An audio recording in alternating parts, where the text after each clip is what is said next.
Gaspar Yanga is an Afro-Mexican legend, and I'm so happy to see so many people tell the story.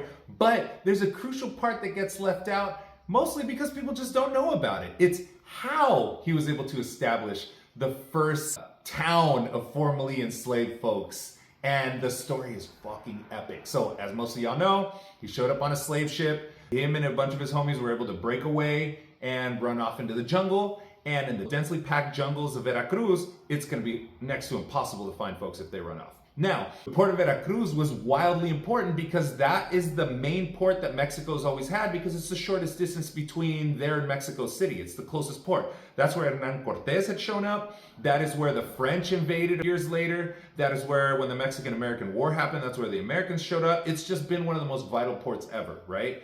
And that is the key to the story, because that transport route that went back and forth is the one that brought in all the gold, moved all the slaves, gold, slaves, crops, all kinds of other stuff.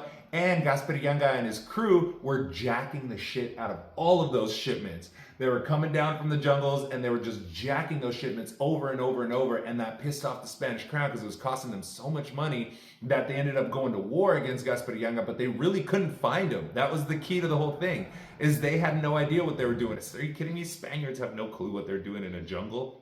So it's not a coincidence that Gaspar Yanga was able to establish the first town of formerly enslaved folks on the entire continent. It's because he was costing the Spanish crown so much money. Because the other cool thing he was doing, not only was it money, but he was also breaking free all the slaves that they were finding on that route too. So his crew was just getting bigger and bigger and richer and being able to hold their ground, because the Spaniards had no idea where his town was being established or where his town was at. So after trying to go to war with him multiple times, after trying to track him down, after trying to do that, they just basically gave up and said, all right, cool.